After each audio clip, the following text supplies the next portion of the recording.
everybody. So today I'm going to tell you about the pitfalls of teaching English overseas. So I taught English overseas for, I think, 6 or 10 years. I wound up getting my master's degree in ESL, so teaching people that don't speak English. So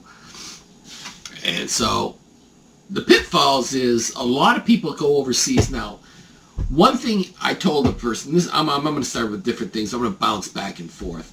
So I told the guy one time he wanted to get a job in Japan. Now, I lived in Japan, and I was thinking about moving there myself.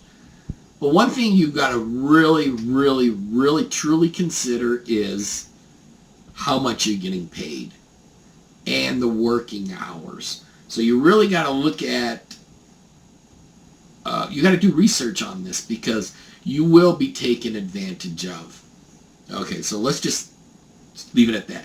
So basically, the guy was going to go to Japan, and I said, you got to make sure you're getting paid enough, because if you don't, you do not want to wind up just living at your apartment when you get home, because all your money's going to food and your house, your rent. And so he looked at me and goes, well, what do you mean? I said, well, if you're getting $3,500 and your rent's $2,800, you got $700 left over for food, and that's not a good thing. So that's one thing you got to consider, is how much you're getting paid. Now, I've seen places in South America that only pay like $300, $400, $500 a month, and your rent's $250 a month. There's no way you're going to survive off of that money. And I remember seeing two girls that said they were willing to do it, two women, and they were, I met them in a casino, and they said they were graduating and they wanted to try that for 1 year. And I told them, I said, you're not going to make any money. And it's not the making the money, it's being able to survive money. Meaning, if you go there, you have to have enough money to survive. Now, Korea winds up paying for your apartment, they pay for your plane ticket over, your plane ticket back, and they pay about $1,800, $2,000 a month.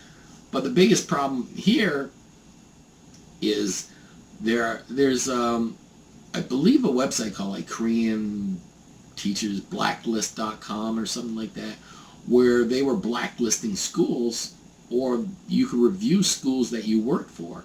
And the biggest thing was a lot of people said they were not paid. Now, the website was started by two women that worked in Korea, and they did not get paid for 3-4 months at a time, so they quit. And then the teacher said, the principal, the owner of the school said, since you quit, I don't have to pay you now. And basically that was true. But because of that, they actually went 4 months without getting paid. And I know another instance where there was a guy that I know the guy personally. He was talking to a friend of his, and the school owner wound up hiring two foreigners and basically made one of them sleep on a couch. So he rented a one-room apartment and told the other one to sleep on the couch because he didn't want to pay for another room. A few months later, he says, you know what, I don't have enough students, I'm going to have to fire one of you. So basically, that happens also. When I was in Cambodia, it wound up that, what would they say? You were working you get paid for 5 hours a day, but you actually were basically working for 12. They'd tell you to come in like on a Saturday sometimes to correct tests. They would tell you to do this, and you didn't get paid for correcting tests. You didn't get paid to come in on your free time to turn in finals scores and everything. So I remember one time they said, by the way, as long as you turn in all your grades, you get paid right then and there. I turned it in at 5 p.m. and they said, we weren't expecting anybody to do it at 5, so you have to come in the morning. So I came in the morning and I got paid. I had to come in Saturday morning to get paid. So this is another pitfall. They pay you when they want to. Like in Cambodia, the biggest problem was holidays. There were so many public holidays that some months you only work 8 days out of the month, 10 days out of the month, and you only got paid $500, and you had to eat, you had to pay rent. So basically, I think after everything was all said and done, you were only making $10,000 a year. So, I mean, yeah, you could probably live okay on that. But it winds up that, do you want to live off 10,000? Korea, you were living off of 24,000. China pays a lot. But sometimes you are going to be taken advantage of and asked to come in on Saturdays. You're going to be asked to show up for parents because you're the face that they want to show because they're showing you off. So, and some other times you might have to pay for so many things. You might have to pay for your ticket over there. You're going to have to pay for your visa, background check. You have to show all this stuff. And other times you're going to set up an interview and then they're not even going to call you. I mean, I think I had the shortest interview I ever had was I applied for a job in Cambodia, and for some reason the guy did not think I was in Cambodia and he wanted to do a Yahoo Messenger interview. So I did the interview and he goes, yeah, I'm in Cambodia. And I was like, me too, that's perfect. And he goes, oh, what I'm looking for is someone to be able to teach phonics to children. Can you do that? I said, yes, I can. Now, this is basically the whole interview from what he just said to now. And I said, yes. And he goes, well, how much do you want to get paid? I said, full-time or part-time?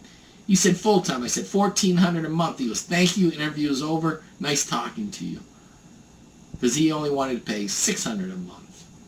So that's another pitfall. There are schools that do not want to pay. There's schools that do not want to pay a lot of money. There's schools that the owner drives a Mercedes convertible high-lift truck, but he only wants to pay $8. Now, I know one school in Cambodia that the local employees, the house cleaners and, receptionists, they were all getting $150 a month, and they had to work 6 days a week, 10 hours a day for $150 per month. And I mean, if the school's charging $100 per student, they could pay a lot more than that. Some of them, they actually said, I'll give you $100 a month instead of $150.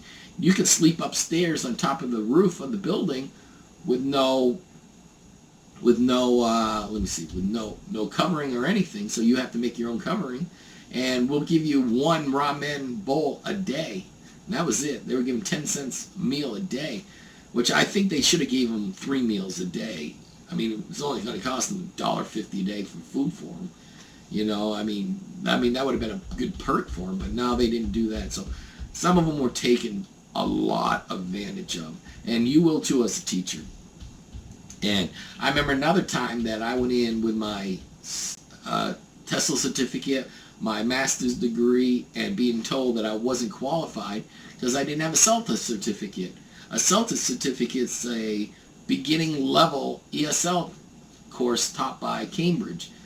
How can I be not qualified when I have a U.S. teacher's license, a master's degree in teaching, a TESOL certificate, and 10 years of experience?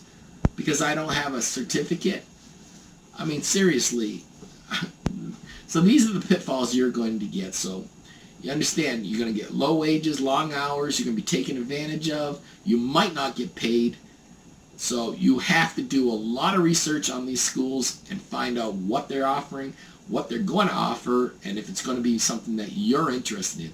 And then a lot of women, you got to be very careful because you do not know what's going to happen to you. You got to have a backup plan.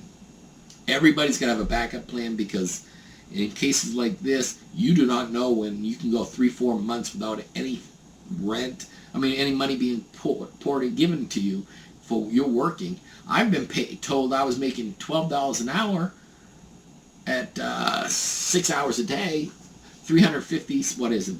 $360 a week. That's $720 every 2 weeks, and you get a paycheck for $300 and saying that's all you're getting. I've been told I got paid and until you're gone the next day, and they still owe me a week, and they don't want to pay it. So these are the pitfalls you're going to get. So be careful. Know the school, do research on the school, and everything will be fine. All right, thank you, everybody. Bye-bye.